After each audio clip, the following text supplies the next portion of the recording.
involvement of youth in cybercrime, and the susceptibility of our ministries, departments, and agencies to grand corruption. The allure of computer-related fraud for our youth, especially those in tertiary institutions, is deeply concerning. So too is what appears like a pushback against the enforcement actions of the Commission by the youth themselves and managers of some of our institutions. The danger of having a tribe of future leaders whose outlook in life is that of fraud and corruption are the stairways to fame and fortune is, however, too dire to treat with kid gloves. In the same vein, extreme vulnerability of our MDAs to corruption has led to resource camouflage and attendant negative impact on the nation's development. Both trends easily provoke a host of questions. How do we prevent government agencies from becoming endless conduits for the theft of public funds? How do we get our youth to shun cybercrimes and follow the narrow path of honor and integrity? How do managers of tertiary institutions produce graduates that are truly certified, fit in learning and character? What help can the society lend to the academia in nurturing these youngsters? There are no easy answers to these questions, but I believe the managers of our academic institutions are central to the quest for answers to some of the questions. Our invitation of vice chancellors, rectors, and provosts of Nigerian universities, polytechnics, and colleges of education as participants in this engagement is therefore strategic. It is our view that the academia can contribute more in the anti-corruption fight through mentorship, as youth in today's fast-paced world need close supervision to navigate their path to success and purposeful living. I share this with you. In my 3 months in office, we have recorded about 747 convictions. And it's so sad that a substantial portion of that conviction have to do with cybercrime, the involvement of the youth, about 60% of our convictions. Now, if we have 60% of our youth, of our number of our convictions that have to do with cybercrimes and involvement of youth, that poses a great concern to us as a people. In the long run, in the long term, developing and infusing anti-corruption courses for curriculum could be the game changer as a deliberate program of reorientation for this demographic. This would be more productive than the current tendency towards finger pointing over the embarrassing issue of student involvement in fraud. What the delicate situation calls for is consensus building and joining of forces to tackle a problem that threatens the future of our youth and the collective destiny of our nation. This task, in my estimation, will be made much easier with the intervention of other institutions whose moral authority compels respect and reverence. No other institution feels this better than the religious bodies. This is the motivation for bringing leading figures from the academia and the clergy for this unique rubbing of minds. We are persuaded that religious leaders and institutions can offer help as a sounding board of integrity and transparency. Our belief in the potential of faith in anti-corruption led the Commission to develop the Interfaith Manual, a preaching and teaching guide for Christians and Muslims.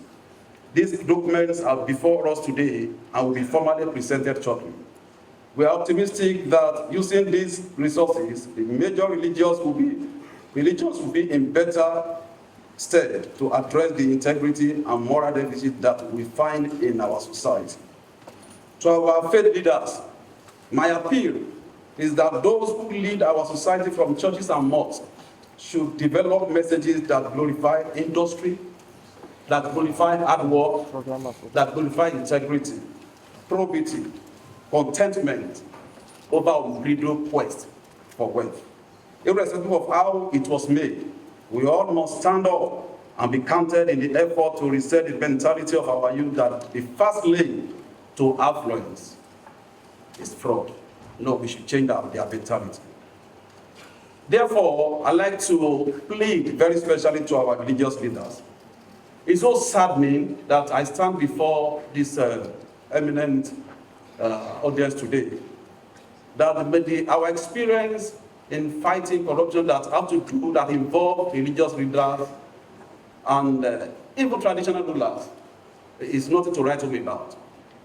As I'm standing before you, there's a matter we are handling a pyramid scheme that involved over 30 billion naira fleeced from Nigerians. Along the line, some people died, some victims, collapsed and all of that. We were able to trace about over 7 billion to a particular religious body. And so what did I do? I said, look, write a letter to the leader of that religious sect.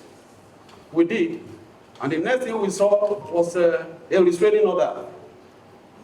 The money traced to that religious organization to their leaders. We got a restraining order stopping us from inviting them, stopping us from recovering the money. Meanwhile, people have died along the line. Money traced directly to your body. And that's what we are battling. Of course, we have appealed. And now this is the situation that is facing us. Religious leaders, religious bodies. When I was chief of staff, we investigated the issue of money laundering. Somewhere in this country, there's a particular religion, a sect, that laundered money for terrorists. Laundered money for terrorists. It just failed. And these are the problems that we are battling with. Your Excellencies, ladies and gentlemen, aside from our commitment to using faith to tackle corruption in various levels of society, we have also developed a remarkable tool which we intend to deploy to prevent corruption in our FDAs. This tool is called the Fraud Risk Control Project. Now, this is not a replica of what our sister agency, ICBC, is doing, which basically has to do with the system study review. Now, what we are trying to do is to take it further. System study review is good, but what are we doing with the report? So we are not just going to stop at fraud risk assessment for the MDAs. We have gotten approval of the president that we should set a matrix, what we call the first risk control. So when we set the template, once you go below the threshold, we will not allow the money to be stolen. We come in and begin to investigate. It costs less to prevent than to recover. That is the essence of the fraud risk assessment project we are going to embark on. Now, which is also being unveiled today, is meant to assist government agencies to address systemic vulnerabilities at the personnel, institutional, and environmental levels and take preemptive measures.